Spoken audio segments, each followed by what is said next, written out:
So hello guys, good morning. And you know what, today is April 15, but I don't know, this is gonna be posted way maybe about days or weeks into the future. So today, in this weekend was really eventful in a way because Iran attacked Israel along with its proxies, with missiles and drones, diba? So I don't know, is this gonna be escalating the situation in the Middle East? So in our world, of course, normally we don't know about this when there was no internet yet. Dili kita magpakialam, ana. But you know, how does it affect us ba? Diba? Well, in a way, one, for our gas prices. So, diba, with this kind of escalation, I'm pretty sure in that area, medyo tense kaya na lugar. Kaya dayon, Israelites or the people, okay, go ahead. Go ahead. The Israelites, Israelis would retaliate for sure. Diba? Mag-retaliate, yun na, di na. Diba, marabag kamusugot ala ay being bombarded with bombs and unless, I don't know, this was just a token attack na giingnan na sila daan and just let's waste some of our bullets and missiles to counter this kind of one. So marabag kuan ba, token na lang because you know, Iran was accusing Israel of killing one of its generals in Syria, diba? And Israel never, you know, admitted to that. So, of course, kung loyalist sa Iran, I would demand blood, diba? Blood, kasi we see, inyo ng relative kita na ninyo, inyo ng leader, you're loyal to that person. So, muna, of course, it forces the hand of the government to do something, diba? Hindi ka musugot na ipatay ninyo na general. Just imagine a general of ours will be killed by, let's say, an enemy of ours, diba? Diba? Gubot na. So, diba, nga na. And, mana, the situation is gonna be tense. I don't know, hopefully, during that time na pag-post na ko anis, it has diffused na. Na-diffused na, or, mana, but it could get worse. Maura na itong analysis, it could get worse, and we have a lot of Filipinos also based in this Middle East ba. So hi sa mga followers ato sa mga Middle East na okay ra mo diha, from Israel bisag to Saudi to Syria, and I'm pretty sure na kaya pa yung mga Pinoy dito sa Iran, Iraq, bisag bawal tila i-deploy, but I'm pretty sure you know, Filipinos find ways to go there. Diba? Na diha sa mga Jordan, Syria, up to Egypt gali. Nga na ba? Kuan kaya na. That's quite tense diha. So, mana na hopefully okay ra mo. And hopefully sad mo lagi na. Because these are oil producing countries. Pagkali magbaus-baus ni sila, tirahan ang refinery. Mga tripping na ba? Kita na sa'yo makuan. While we say we have to move towards mga solar na to, mga auto, mga electric vehicles na, but we're still dependent on oil, fuel, diba? So it's set to increase once again tomorrow. So anong kuan na to? What's happening to the world with so much conflicts na, news of wars and news of wars. Or wag mauna ba ang revelation,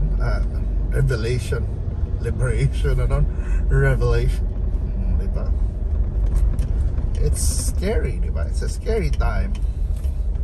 But malay na, swerte rin hapon tayo in a way. Scary time, pero lahat na sa una. Pero wala lagi, we don't want to mahitabo naman to the point na maroon lang Armageddon na ba? We have the mga terms, but we don't want this to be like a world war. Diba? Even in our own seas, atong borders, there's posturing by China Di ba hilabtan nilang mga ships dato going to Baho de Masinloc. Kung buto na nun, Baho de Masinloc is just in our backyard, we can actually see it. Murabag, maingon gyud sila na ila na, nakalayo nila, pero sa ato it's just there. Murabag, kung tanawon lang na to sa mapa ba, example na to, ang China is in Talisay, and ato ang Baho de Masinloc, mauna na ako ng building diha. And they claim na ila pa na. Diba, layo, nakaayo sila. Yet their ships are there trying to harass our ships. Kada yung Baho de Masinloc, bato, pag yun na, baho, bato na, it's just a reef. Di ba na, diha mong silong ang mga fisherman ato, ako'y pwede makapuyo diha. Di ba natin, Ayungin Shoal, katong natin barko dito, hindi ba ayo. It's quite controversial gali at this time. I don't know sa inyo ng time diha, kaling weeks na nawa na lagi ni sa atong news cycle.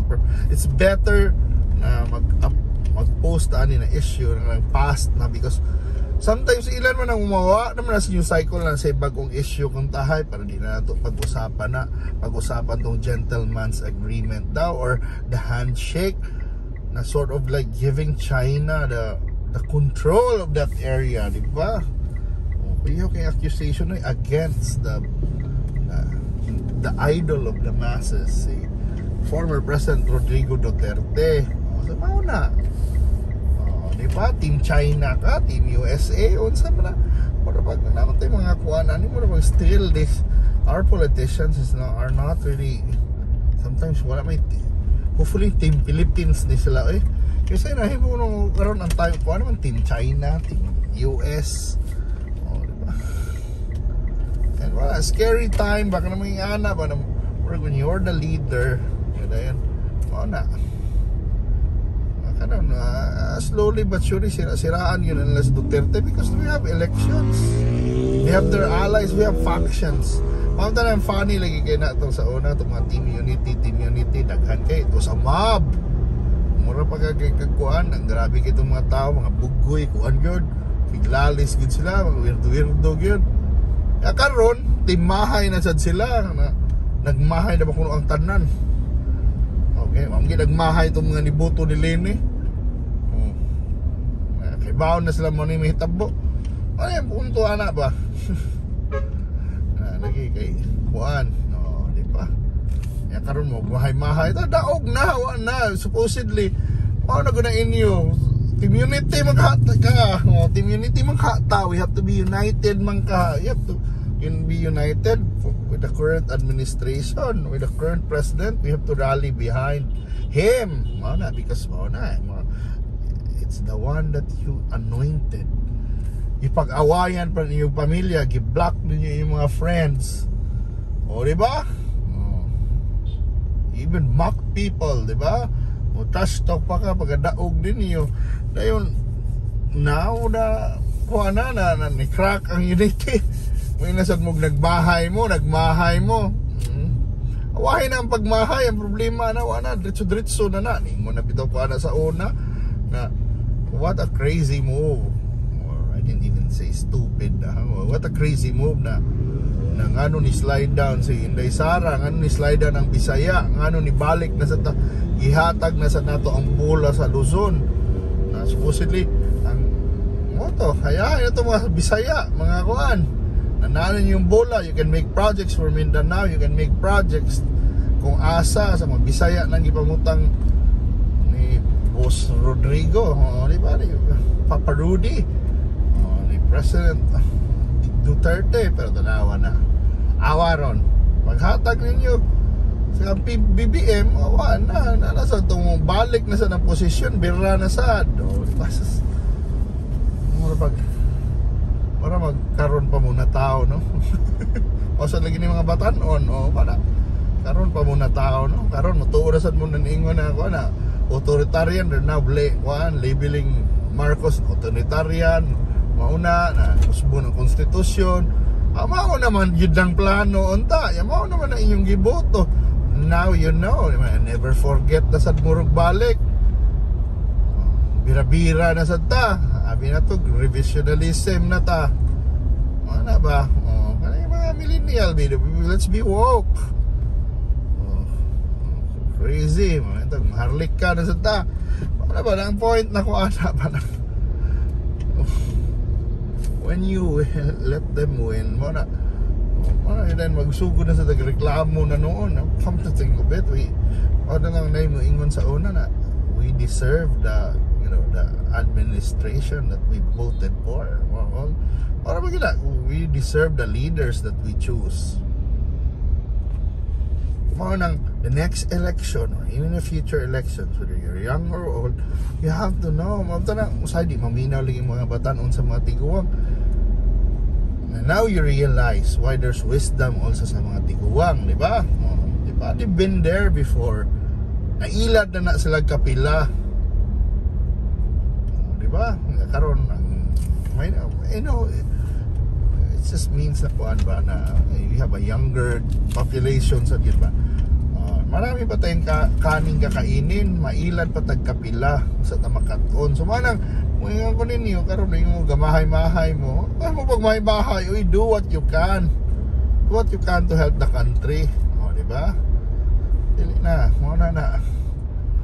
We can't rely na lang sa atong leaders. Namin ni politika bisag unsaon na ninyo. Paano ba? So kung saan na ito bali-bali ang kalibutan, there always gonna be politics, there always gonna be mga maneuvering, there always gonna be ambition, political ambition. And you know what?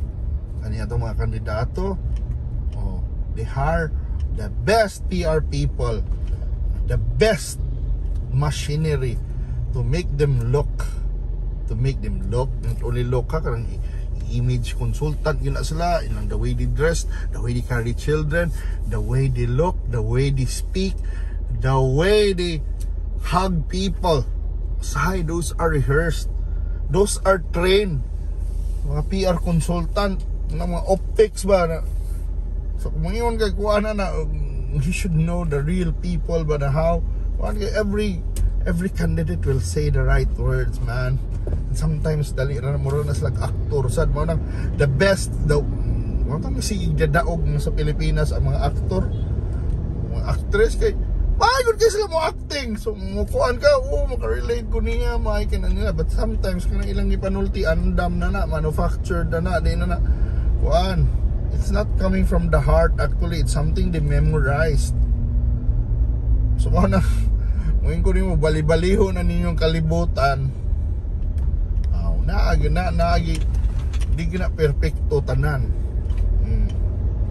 That's why you do something, or don't vote for someone kay thinking nimo may savior nimo, may muluwas nimo kay di na sila muluwas nimo tao ra na sila, bright na sila resources, but di isa na ginailang goal na muluwas. So di ba muluwas, di ba savior nimo Jesus Christ, di na sila Jesus Christ. Uy, di ba lahi na. So mana ang kuan lang nato ana na ano issue karon na gira, nasa gira sa tong country, na gira sa gawas. And hopefully when I upload this, mana hopefully wani worsen ba, wani worsen ang escalation sa Iran and Israel kanang diha, magkira ng gubat ba na sila diha. Wani worsen ang sa China na issue kanang there kanang gentleman's agreement unsa pa ni away the Duterte and the Marcos faction. Kita sa ilo kita wala kita manay ko na to kita so maninguha ra kita as the ordinary citizens. Ngayon kita the ordinary citizens, ordinaryo ra ta. We don't have much say. Bisag no matter how much I shout kita manawa ita diha mamuan ka magwil ka sometimes it will fall. Not sometimes, most of the time it will fall on deaf ears, diba? Kinsa man ta para paminawon, diba? Pero kita mo ampo na lang ta na hopefully okay, better days. Murag kuan lang ba na to pangabpas bitaw. If anyone who's listening who can do something also, di ba? Yeah, do your best na lang. sometimes naghanik political analysts, but yeah, we're not in the position. Maybe we'll just analyze and analyze, but we're just witnesses to history. Manang akong drive, is like sa history na yung uban natong drive na posted days after na, because yeah,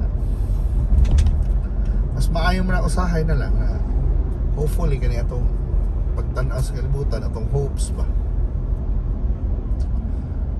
We always hope to better for a better country, but sometimes kita lang yun na usay individually.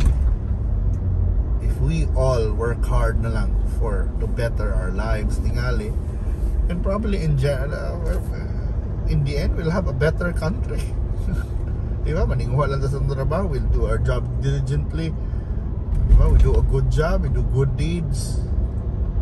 Na di na to iasa tanan sa gobyerno lagi. We can't always just rely on the government. Na marapag bisag asa ng sa lugar sa kalibutan, many people will always say that their government is not reliable. No matter kung man agi na yung reklamo na yung ana, di ba? But especially here in the Philippines, we always been kan kayong complaint pupunuhay ba from bata from dato to pobre. They always say that unreliable ang government, unreliable, but hey, we have a government naman na it can, ang reliability sa dana nila is naagitay ko na una sa atong boto, no, sunod kung kuan ba, sometimes corruption happens, for example, when corrupt ang government, corruption happens when we're also corrupt. For example, when we don't want to line up, when we want shortcuts, when we want, for example, di kaganahan mo linya, di kaganahan mo, di ba, mo sunod sa batas traffic ko, o, di ba, ganahan ka agi gud sa special lane, agi gud sa bus lane, kay imong plaka o sara ka digit. Kanang ingana ba na if kuan na usahay kaning kuan complaints nato usahay sa gobyerno nato, it's just also a reflection also sa mga tao sa mga let's do better. And probably kung di ta mo bribe, o say mga yung bribe, di ba, probably di ba ingana ba, probably lang gihapon kasi in the end di ba, probably ano mo namgi special lagi arrangement kung igagaw, igsuod, yan, amigo, I don't know, marag naana na sa tong kultura kay amigo man ta ba, ingig agaw, maayo kita mo sweet talk. So parang yeah, that's the system. Pero wala na, hopefully mato na ta kay dugay to tabi ba maninaw sa Siburon early morning. So hopefully things will be okay. Wala, mag-pray lang kita. Let's support each other, help each other, do what we can individually. And hopefully wala ni world peace atong pangandoy. Kung di kini mo world peace, let's go na lang yun sad. Sakay na lang ta sa balloon sa the waves of destiny. Pero thank you so much for watching, and I hope to see you na sa susunod ng laglag, drive, kaon, ugban pa. Bye.